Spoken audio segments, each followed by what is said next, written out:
माननीय अध्यक्ष जी, विपक्ष द्वारा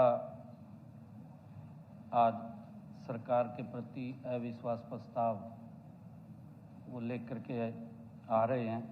मैं इसके विषय में कुछ बात आपके ध्यान में लगाना चाहता हूं।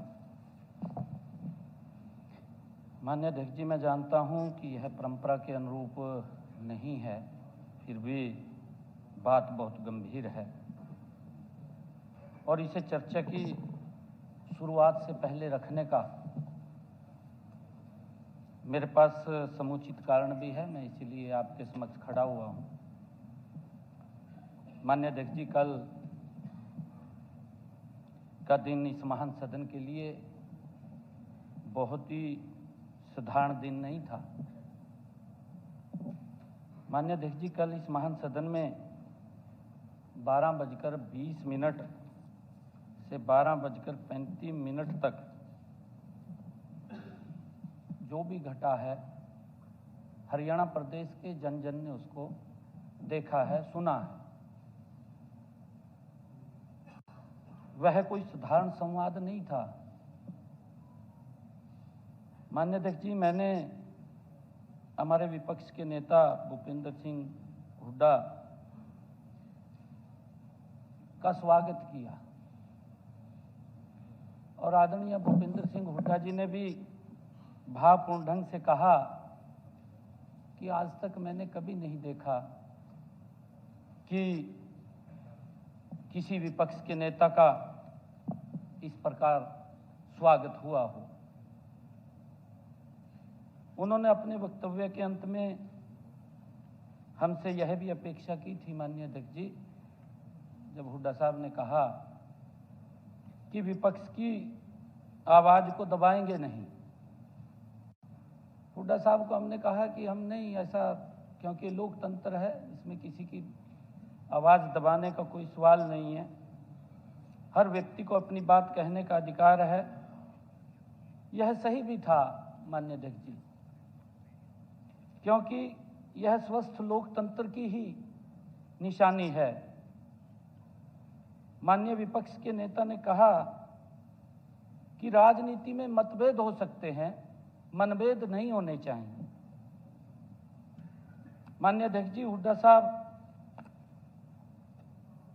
आपके और हमारे बीच में जो भावपूर्ण संवाद से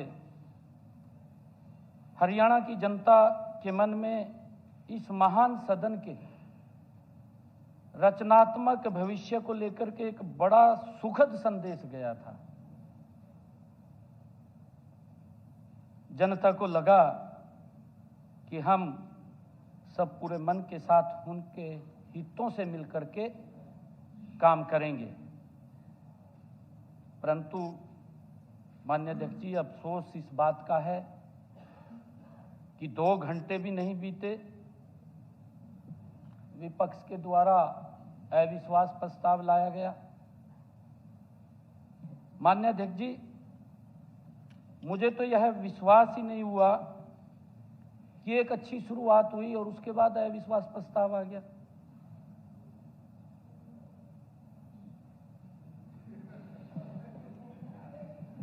माननीय अध्यक्ष जी, इसलिए मैंने अविश्वास प्रस्ताव के नोटिस को ध्यान से पढ़ा।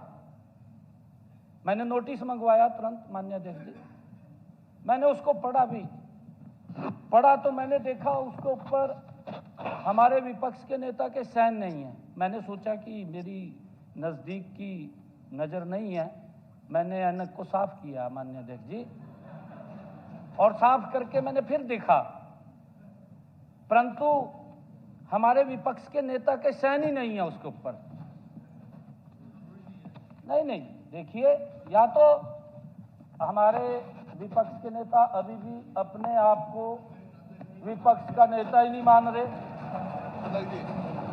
नहीं प्रथा चला रहे। माननीय अध्यक्ष जी, 1 मिनट, कोई भी 18 में आप बात उठाओगे। माननीय अध्यक्ष जी, किसने साइन किया, नहीं किसने साइन किया, मुझे अननेसेसरी बातें करना। एक शेर याद आ रहा है, मुझे एक शेर याद आ रहा है,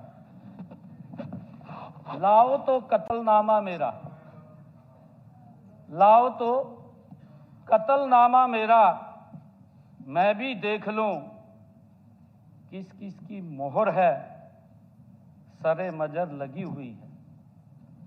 माननीय अध्यक्ष जी, मैंने इस प्रस्ताव पर हुए हस्ताक्षरों को ध्यान से देखा, किस किस के साइन हुए हैं, किस किस की मोहर लगी हुई है, मैंने पूरा ध्यान से देखा। मुझे उसमें हुड्डा साहब के कहीं भी हस्ताक्षर दिखाई नहीं दिए। हमारे सीनियर लीडर वी साहब ने उनके स्वागत में एक शेर भी पढ़ा था, माननीय अध्यक्ष जी, उनका स्वागत किया था। और हमारे वी साहब, क्योंकि जब उनके मन में आता है कि 1 साल के लंबे अंतराल के बाद हमें विपक्ष का नेता मिला, माननीय अध्यक्ष जी, इन्होंने उस शेर को पढ़ा, परंतु मुझे ऐसा लगा जो विज साहब ने शेर पढ़ा, इन्होंने उस बात को कहीं और ले गए। मेरे पास तथ्य भी हैं, उस बात को कहीं और ले गए इन्होंने। मुझे ऐसा लगा कि कांग्रेस को हुड्डा पर यकीन नहीं था। माननीय अध्यक्ष जी, आप मेरी पिछली डिबेट भी निकाल करके देख सकते हैं। फ्लोर ऑफ द हाउस मैंने तो ये कहा है कि हम तो भूपेंद्र सिंह हुड्डा को ही विपक्ष का नेता मानते हैं, हमने कहा है। मेरी स्टेटमेंट निकलवा लो, मैंने फ्लोर ऑफ द हाउस कहा है, मैंने फ्लोर ऑफ द हाउस कहा है कि हम तो भूपेंद्र सिंह हुड्डा को ही विपक्ष का नेता मानते हैं। ये बिल्कुल आपके पास रिकॉर्ड में होगी मेरी बात, आप निकलवा करके देख लो। हमने कोई आपत्ति नहीं दर्ज करी, आपत्ति दर्ज करी तो इन्हीं के नेताओं ने करी। माननीय अध्यक्ष जी, मैं तो सिर्फ इसलिए कह रहा हूं, मैंने बड़े सम्मान के साथ सम्मान किया है विपक्ष के नेता का, और ये पहली बार हुआ है, और हुड्डा साहब ने भी इस बात को स्वीकार किया। आपने स्वीकार कर लिया, मैं ये नहीं कह रहा हूं भी आपने स्वीकार नहीं किया, आपने उसको स्वीकार कर लिया। हम चर्चा के लिए तैयार हैं, हम चर्चा के लिए तैयार हैं। मैं पहले भी कह रहा हूं, हम पूरी चर्चा कराएंगे, परंतु हम ये बात कह रहे हैं कि लीडर ऑफ ऑपोजिशन के साइन नहीं है।